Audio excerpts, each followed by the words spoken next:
Aaron Dushku, candidate for town council.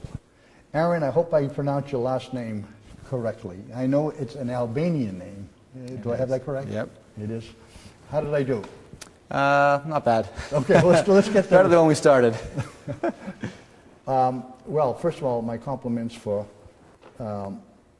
throwing your hat into the ring, because I consider it a brave thing to do.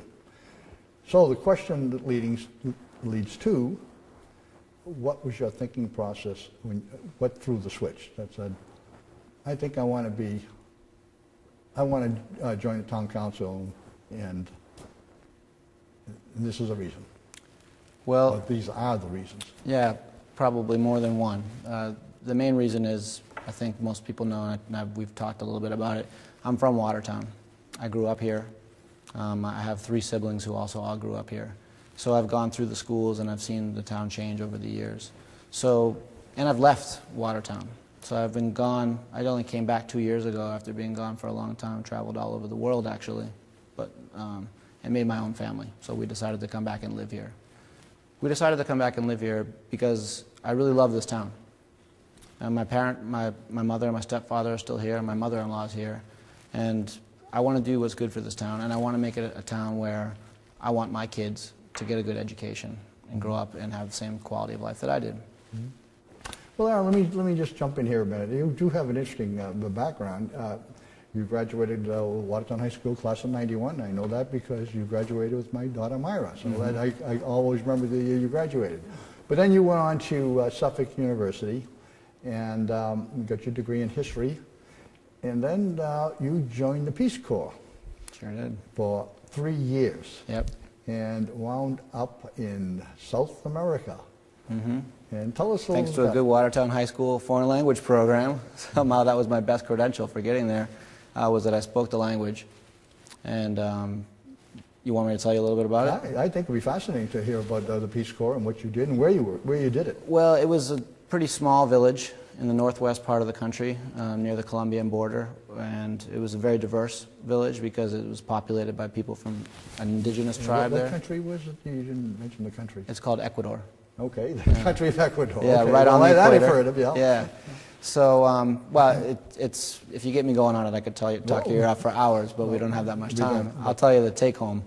I went there to teach public health because I was a lifeguard, of all things, who spoke a little bit of Spanish.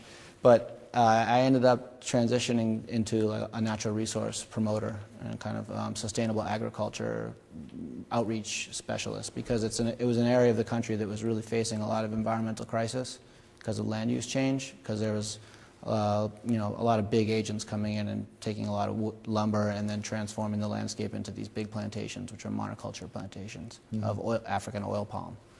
So that was kind of what the community needed, so that's what I kind of morphed my role into when I was there. Well, you spent 3 years, and that had to be a learning experience, exciting. It was. Adventure. The Peace Corps time is usually capped at 2 years, and you can apply for an extension if they feel that the projects you're doing are worthwhile. And they did extend me for an additional 6 months, combined with the training. That's just about 3 years. I learned a lot. As a matter of fact, I mean, I did my best, and I planted a lot of wonderful fruit trees there, and did a lot of education and outreach programs with local governments, and we did a lot of advocacy from these local frontier-style communities with their government to bring in electric power or water systems and stuff like that, which was kind of a lesson in community organizing. But really, the biggest lesson I took out of there was, as kind of a single, freewheeling, young idealist guy, I really got a great look at some families that invited me into their homes, and I got a whole new impression on the value of a community. So those are things that I took home here, and it wasn't long after I got back that I fell in love and decided I wanted to start my own family, because I met some really beautiful people there who worked together, and they really depended on each other in those villages. So, well, having made the sacrifice, I suppose you could say that in some form, to serve your country, and certainly served Ecuador.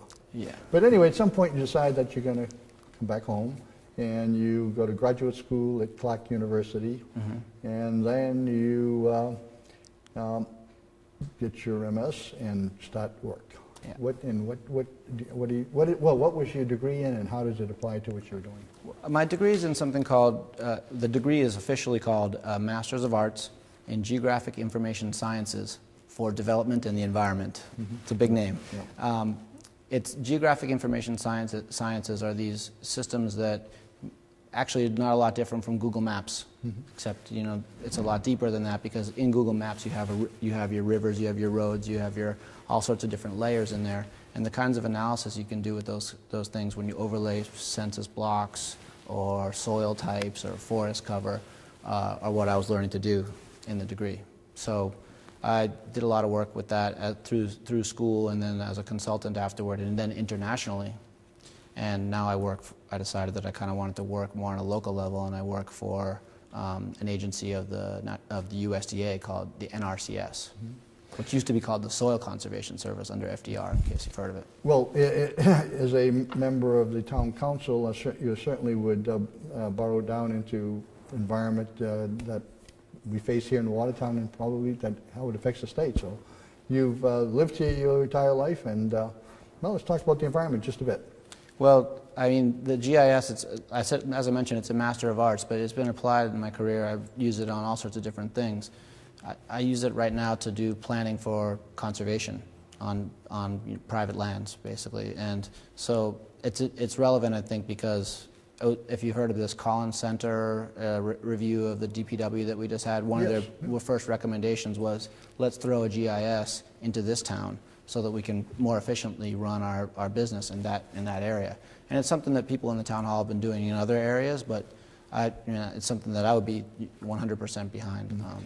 Aaron, one of the kind of a generic question I ask all candidates is certainly a major thrust that the town council will be facing and is facing is economic development.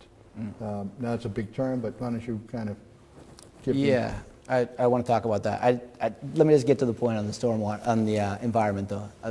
I got to pull in the Stormwater Advisory Committee that I'm on, because I dabbled a little bit in the whole GIS discussion there, but Stormwater Advisory Committee and using GIS, that's the biggest environmental issue that our town faces right now. So I'm sorry I didn't cover that in the beginning of the question, but stormwater is a big issue, and as the voters get to know me, I hope through the campaign, they'll start to learn a little bit about that issue and ask some questions about that. But on to economic development. Thanks. I was saying before about what I learned in the Peace Corps, about the value of community and how people depend on each other. In my personal life lately and my journey through the professional life, I've kind of decided to take a more local approach to life and profession and career and all that. I feel like our lives go too fast, and that we undervalue sometimes what it is to be a community. And when you talk about economic development, I think it's very important in Watertown to remember that. And I don't know if you grew up here. I did. And did you? Well, I moved here in 1935. So you've seen a lot. So it's changed quite a bit over the years. And in some respects it's changed for the better, but I also think that there's some things that we need to preserve here. And when you bring in corporations from outside of our community to do business here, and our residents spend money on those corporations, that money leaves our community. So as a town councilor, one of my focuses would be to help organizations like Watertown, Belmont Local First, help create opportunities for existing local businesses to survive and succeed, and new local businesses to come in. I think the elephant in the room here is the Athena Health question. It's one of the reasons why everybody wants to be involved in the town council now, probably. Well, I think that's probably the most significant. That's what you would call legitimately a game change for that whole part of Watertown and all of Watertown. It sure is. And what I was just talking about, the value of local businesses and preserving the economy on that small scale, is difficult to work on that when you're facing such a huge scale initiative, and it's almost impossible, because inevitably that site, we need it. So as a town councilor, I think that I recognize, just like everybody else, that this is a potential gold mine and a windfall for our community in so many ways. And actually, we're fortunate that the businesses that are going in there seem to be dedicated to this community. And they're not multinational companies. They're companies that are making their homes here, for the most part, so far as we know. as a town councilor, I'd like to work with them to make sure that they understand what we prioritize in this community. And it's some of those ideals that I think you and I know about living here for so long, about how people need to depend on each other, the value of a village core, the value of locally owned businesses, and a strong community. And we went through almost this whole interview, and I didn't even talk about schools. So when they come into develop this site out there, and they want to make this community a home for their 1,900 new employees in the next 10 years, as they got the state grant to do, it's got to be a place where their employees want to live and make their lives and raise their children. So I think we have a long ways to go still to making our community and our schools the kind of schools that attract and keep those people. Not like what's been happening. I mean, when I went to class of 1991, some of the stars from my school, some of my colleagues and friends who I still stay in touch with, didn't want to raise their kids in Watertown because the schools just didn't meet the standard that some of the other neighboring communities did. So I think that's something we also need to focus on as a community, and especially if we have an opportunity to work with some of these big spenders that are going to come in, let's make sure that they know what our priorities are and they can help us out in those areas. Aaron, I want to thank you for stopping by and sharing your views with our viewers. And I'd like to give you the last moment, the last word to talk to the voters at home and ask them for their vote. Thanks. You've heard a little bit about me today, folks. You know that my 3 real priorities are community development, preserving our community character, strengthening our schools, and last but not least, and everything I do, it's environment. I ask you for one of your 4 votes for councilor at large. Born and raised, I'm a son of Watertown. I brought my family back here to live. I think if you know me, and if you get to know me through the election and the process, we're going to really fall in love with what Aaron Dushku for Watertown can bring. Thank you to Watertown Cable Access and all the things you guys have done for the community also, and see you in November.